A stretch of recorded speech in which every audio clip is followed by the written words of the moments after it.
This is Kim Drucker-Stockwell of Women's Survival Guide with Melissa Fetter from Beacon Hill Bookstore, a bookstore that's been open for 2 years. That was her vision. It's a 5-story townhouse on Beacon Hill that took 3 years to build. That's right, 3 years. And I'll let her tell you the story. Including the pandemic.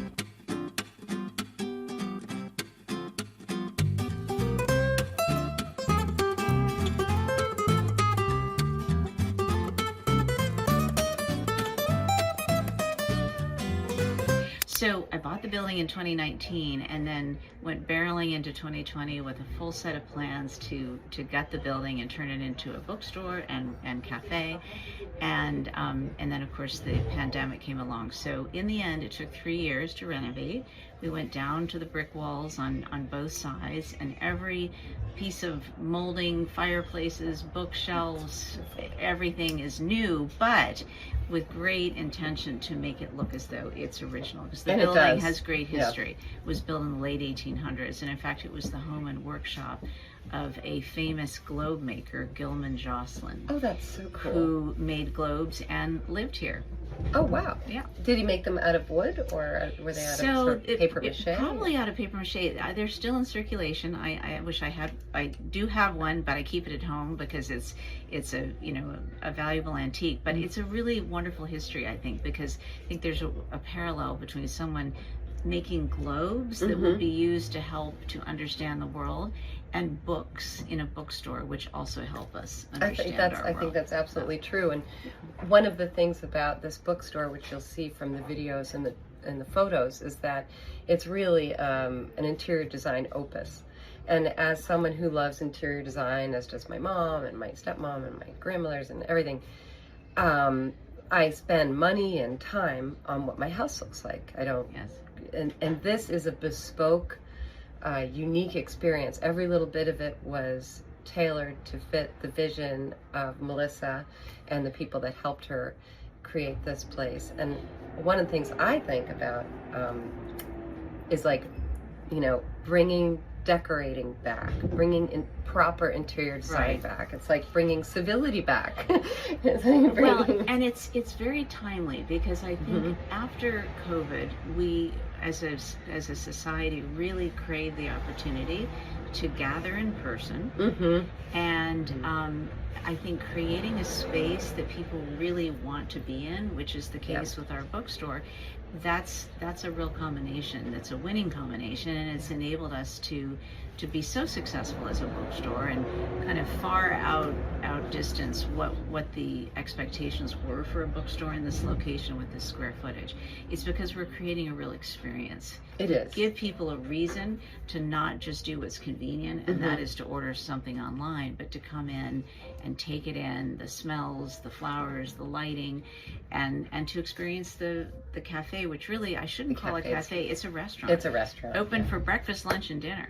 And with fresh popovers, and today they're doing a fancy tea for Christmas and with scones. And before we dive into the origins of the idea and how Melissa, who's not from Boston, came and basically blood, sweat, and tears and a fair bit of cash, I would think, got this place to where it is today.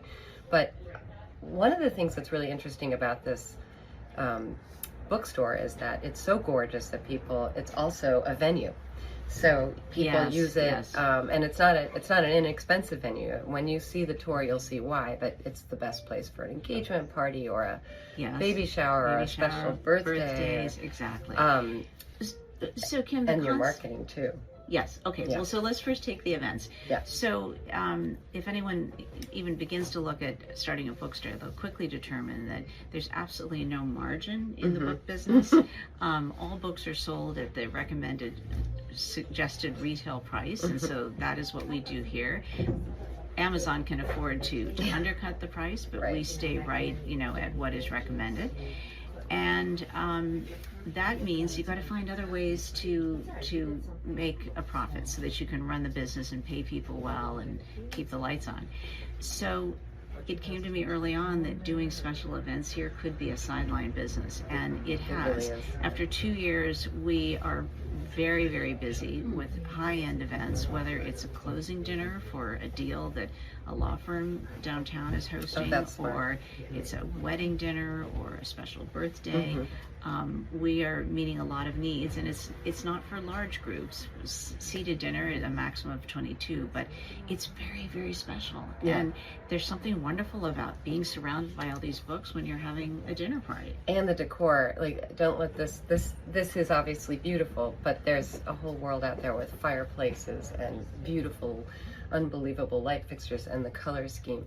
But the other thing that that Melissa figured out is, and it seems like, oh, you're selling, like other things that go with books, like be it stationery or notepads, but you created this little character, Paige, the book squirrel. The squirrel, yes. And I don't want to forget about Paige. There's a children's section with a train and tiny little door that they can go through. It's pretty Which amazing. we need to go upstairs. So we will go. You can tour pick up that detail. But the thing is, their bags, the marketing or the branding is really second to none. Well, I appreciate your enthusiasm, and you can see that with everything we sell, it has to be very much on brand. And a lot of the things we have developed on our own. In fact, you need to see our wonderful new umbrella. I which caught is that with the interior. Very chic color of brown, and it has our logo on the front. But what's neat about it is the lining of it is in a sister parish pattern. So as you know, all of the wallpapers and fabrics in the store are from an American design firm, a women-owned, family-owned design firm called Sister Parish Design. And so they've been very wonderful to let us use some of their iconic prints to create things like the umbrella, which is one of my favorite new products. But yes, we put a lot of time into thinking, okay, we don't want to sell junk. We want to sell things that feel they're consistent with our brand. And people are coming here for a specific experience, and they want to see that throughout everything, whether they're dining in the cafe or they're purchasing a memento of their visit. Yeah, I mean, there's specific candles, and the design of the candle, the scent of the candle, and then the font and the color of the font, and it's so perfect. It hurts. Like, for those of us that are like into this I'm thing, going to put you in charge of our marketing. I know, it's just like, you're just like the art, the little nooks of where to sit, everything. It's just. It's for me, it's really a mecca, and it's not just for women. It's not as though but I will say, it's definitely leans into to women's wants and needs. But you know what's interesting? Before I opened, I was in a conversation with a very smart businessman, and he said to me, you know what? Just build it for the women, and they will bring the men. That's true. And I said, that's interesting you say that, because I am kind of building it for the women. But women are the predominant readers of books in the publishing industry. Stuff. And so that made sense to me. But yes, we have all genders coming in here, and but it is an experience. That's what I want to emphasize. When people say to me, "How is it you have 86,000 followers on Instagram? How is it you have lines of people waiting to come in?" Even 2 years after we opened, just this past weekend is an example where we had to create a line because the droves of people wanting to come into the store, we just couldn't accommodate in this little townhouse, as I said, built in the late 80s. It's tight, but it's not that tight if it's just some people. But when you see the people, when you have hundreds of people, right, and that needs to be managed. And one of the things that from the top down, from Melissa down, this is a big organization. I mean, how many people do you have working here? At our peak, we have 60 people. That's a lot of people. That includes the cafe. But yes, it's a lot of people to manage and keep happy. And I feel one of our hallmarks is that we are a very friendly, helpful staff. Yes, How many times do we all walk into a store and the person behind the cash register can't even bother to look up and say hello? Yeah. And so that's something I always say to my team. It's very easy to stand out in that arena because it's a low bar. The standard, exactly. The comparisons are so low. I want to flip back to the beginning, because I think we actually just met somebody on the sidewalk who, did she own a bookstore? She owned a bookstore in California? She worked at a bookstore. She might have owned it. She might have worked it. Anyway, but it is a thing that, people are fascinated by. And I mean, bookstores are just incredibly romantic, and frankly, one of the few places you can actually meet someone now, because you can't go for videos. Like, where do you go to meet people? Right. Well, we have that, but we also have a lot of people making proposals in here. Oh, which I think is so charming. It's photo ready. That is for sure. It is photo ready. But so there was a beginning, and yes. Tell us about that. So the beginning was moving to a new city that was known to my husband and me because he was here in graduate school in the late 80s. But it had been a long time. So we moved to Boston.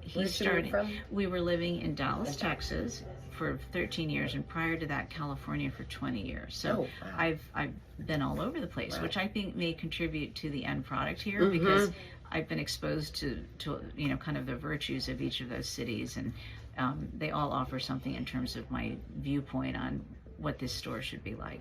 But in any case, so we moved here in 2019, and my husband's starting a new career teaching at Harvard Business School. He'd been a CEO of a public company for 15 years. So he was starting a new chapter.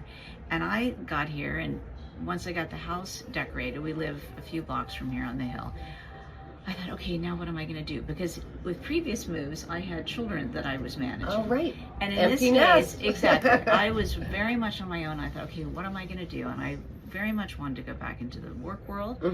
My early career was working for JP Morgan. I knew that I didn't want to go back and do that.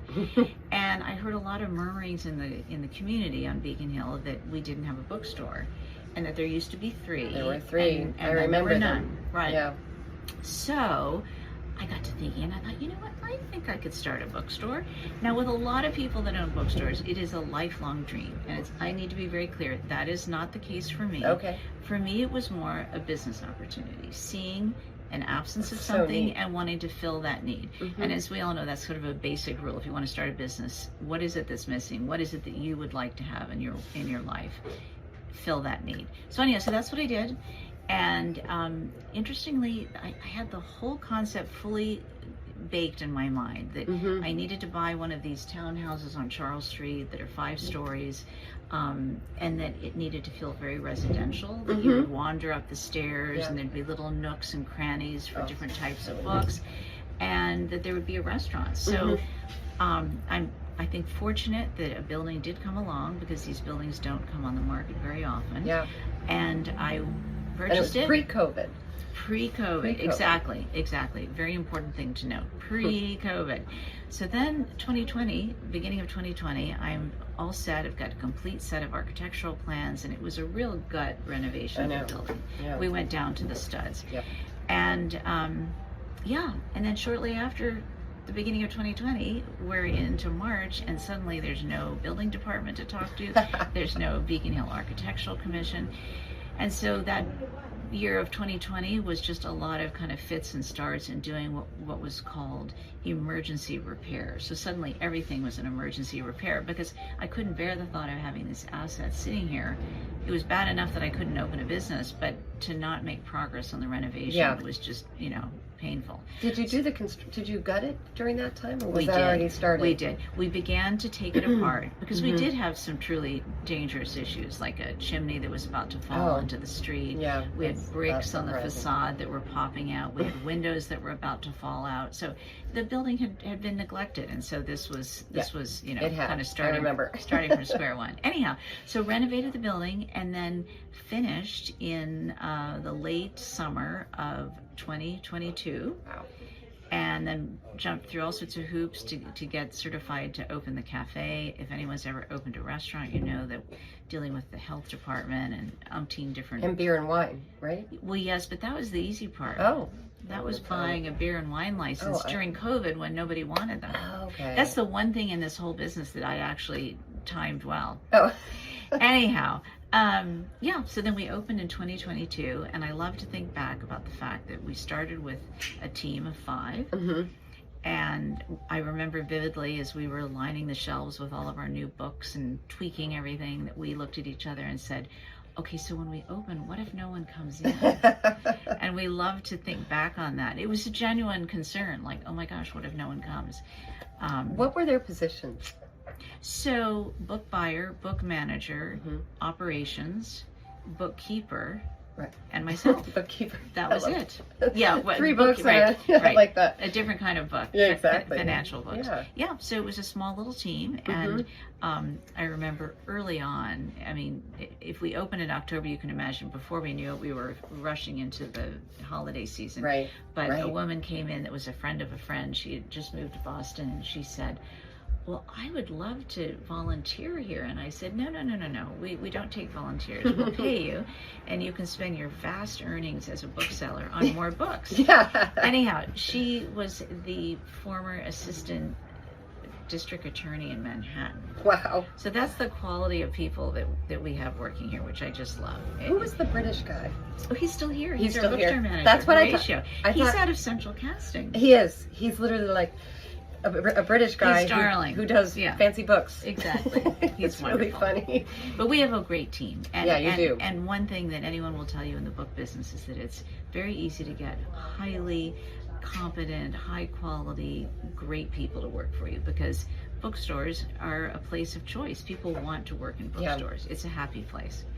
And Colleen, Yes. so there's a chef who has opened restaurants, and that's who runs the cafe. Yes, and she came to me. There was an article in the local newspaper, Beacon Hill Times, about the fact that I was going to be opening this bookstore.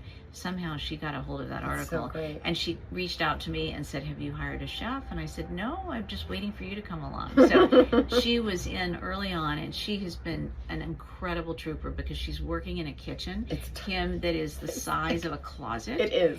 And over the course of the 2 years we've been open, we've gone from just being open for breakfast and lunch to being open for breakfast, lunch, and supper, and afternoon tea.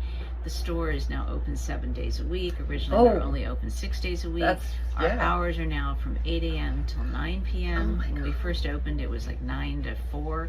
Anyhow, the demand is there, and so we want to meet the need, but I have to underline how incredibly collaborative and generous of spirit Chef Colleen has been. And by the way, it's all women running this business. Women own and except women for the British running guy. it. Yeah. But he's a good sport about it. Yeah. Because he's got all these women running around making it happen. Well, I think what's fascinating, listening to you talk about that, it's true. People have this lifelong idea of when they're, like another friend of mine who created an incredible clothing store, and it's something that she had thought about. I didn't know that, but she knew that. Now, in your case, you should be running the Harvard Business School entrepreneurial area. I often think they need to do a case on us at the very least. So so there are a couple of high-level lessons I've taken from all of this.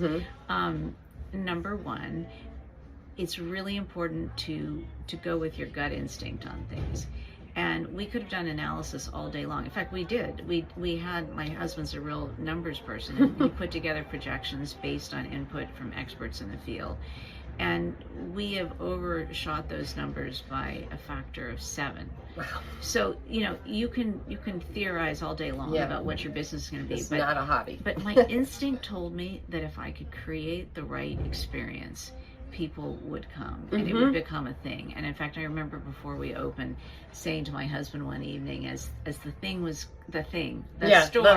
was coming together, and I said to him, I think I'm really creating something that could be very big. My instinct told me that would happen. And so again, stick with your instinct. The other lesson is one should never assume that as they are getting later in their years, 50s and 60s, which by the way is getting younger by the moment. Exactly. That you've kind of missed your opportunity. In my case, I had no background in retailing or book selling or opening a restaurant, and I just forged ahead. And I sometimes think that was to my advantage, because when you don't know what you don't know, you can be more forceful, and it's your lack of worry about what might not happen that causes one to just keep moving forward. And so I think it's really important that people not assume, particularly as we're all living so much longer and we're in such healthy shape, to start something, in my case at 60, it was an easy thing to do. And of course, many generations ago, Right. It might have been You'd moving me into the nursing home. Exactly, but it is fascinating, and I think that the key that you're saying, this is the kind of thing you can do, if you, and I think the one thing you're not mentioning though is it took a lot of work, and the Yes. one thing in common with the people that I interview is it takes a lot of work. Yes. Like Eva the fish farm advocate, Kake the store, all you guys, Yes. work your butts off. Yes, yes. Yes. I don't think people always fully understand, how much work the internet marketing aspect takes and how necessary it is. Some people enjoy it more than others, Right. but right. it's you can't ignore it, and I should take my own advice. Yeah. But in our case, I mean, you're saying a couple of things here, but let's take a moment the internet and the online marketing of the business. So I was a casual user of Instagram before I opened the store. And then I created the Instagram for the store before we opened, which, by the way, anyone starting a new business, I highly recommend. You start building the story well in advance of when you open. Seems obvious, but it was really key for us because we built up this pent-up excitement so that when we did open, there were, lines out the door. There were. And secondly, we already had not an enormous number of followers, but a substantial number. And when customers came in and started uploading videos of the store onto TikTok, there was one video in particular that had 1 million views and it went viral, and then the rest is history. And I do think amazing. I always say I know enough to be dangerous about social media. I think that wave is still rolling. Yeah. It is still bringing people in. Let me give you an example. I was doing the decorations for the holidays in the last couple of weeks, and I was in the cafe. We were open, and I was putting holiday lights on something, and I could hear customers speaking German, Spanish, and French, different tables. And then I got into a conversation with one couple, and they were visiting from Bermuda. So, yes, of course, those could be locals, but they appeared to be people who had traveled into the area. This is a real destination. Exactly. Real destination. Exactly. As long as people keep coming to Boston, they'll keep coming to Beacon Hill Books. Yeah, I think that's true, and as well they should. It's fantastic, and the food's really good, and the books are amazing. But I wanted to go back to your point about working hard. When you're really excited about what you're doing, that's a good point. It doesn't feel like work. Right. I mean, I was so energized, and yes, of course, when we first opened our doors, it was physically demanding because we didn't have enough staff. We were figuring it out. It just was this, again, a tsunami of people coming in the door. But when you're really excited about your idea, so it's like, be excited and listen to your instinct, and then the working hard part comes naturally. Yeah, I think that's true. You're right. And you know what? Women work hard. They do work hard. They're aware that it's a marathon, not a sprint. Exactly. And exactly. I think everything in our lives is like that, especially since we do tend to live a little longer. Yeah. So it's good to stay. It's good to get the brain working, whether it's just anything, but it could be just completely new and foreign. And this is but why again, I had to that interview was our Melissa. secret. That was our secret element, I think, is that none of us knew what we were doing. In fact, when we opened with that original group of 5, there was only one person who had worked in a bookstore, and her role had been, as a bookseller. So, yeah, we were figuring it out as we went along, and I think that's been advantageous. Is there anything else that you are thinking about you want to mention? No, because you've usually what people want to hear about is starting the store, which we talked about. Yep. And then I always say, but the more interesting thing is starting it at the age of 60. Yep. Because I think that has been so inspiring to me to see that I, at this point in my life, can have a completely new career. Yeah. And I believe so strongly that it's the collection of all the experiences I've had up to this point that have fueled this store, have given me the wisdom and the life experience to know how to put this together in a way that will appeal to myself, and then as a result to other customers. I mean, that's the key when you're starting a retail business. Just do what you would want. Right. What would you like to see in the way of a store, and the way you're treated, and what the atmosphere is? So. The other big thing that I would say with Melissa and frankly everybody I interview these days, starting something after 50 or around there, there's an understanding of what failure means, and there's a lack of fear about it. I think that you don't want to mortgage your house maybe and risk that kind of failure, but as far as embarrassment or all the other things that we used to think about in our 20s and 30s and even 40s, I mean, we're so free of that now. Isn't that nice? It's so nice. Well, again, but it's life experience.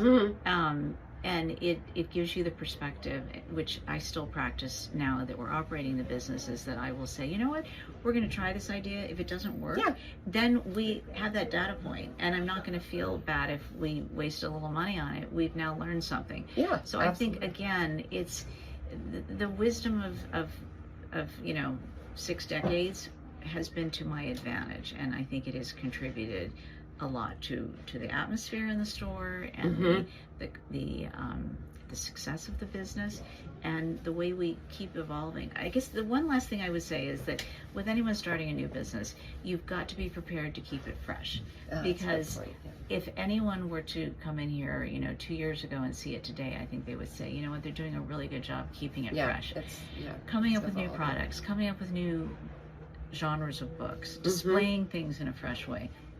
And quite frankly, like, we've changed the stairway carpet 3 times, and we've been open for 2 years because there's so much foot traffic. Yeah. But I just don't want it to get tired. I want it to always be as magical as it was for people stepping in the first time in October of 22 as it is 10 years from now. It is definitely, I mean, you look around, even the little room that we're in right now, which is a tiny little room, there's not a chip of paint. There's just... She's being generous. There's a little bit. Can I just move the camera around just so people can see the room that we're sitting in? So this is our aesthetics room. So this look at the ceiling. The ceiling is kind of fun. It's done in Sister Parish wallpaper. And then there's this beautiful floor-to-ceiling window that looks out on Charles Street. And Sister Parish was not a Catholic nun. No, that was what her siblings called her as a child, and which is a traditional name among certain circles for the girl in the family. It is funny. Anyhow, I think that just about. I know I had one more question, but shockingly, it just went out of my head. Okay, well, Melissa Fetter, thank you so much for talking to me. It was a pleasure. It's fun, and I would say to anyone out there thinking about starting a business, go for it. Thank you.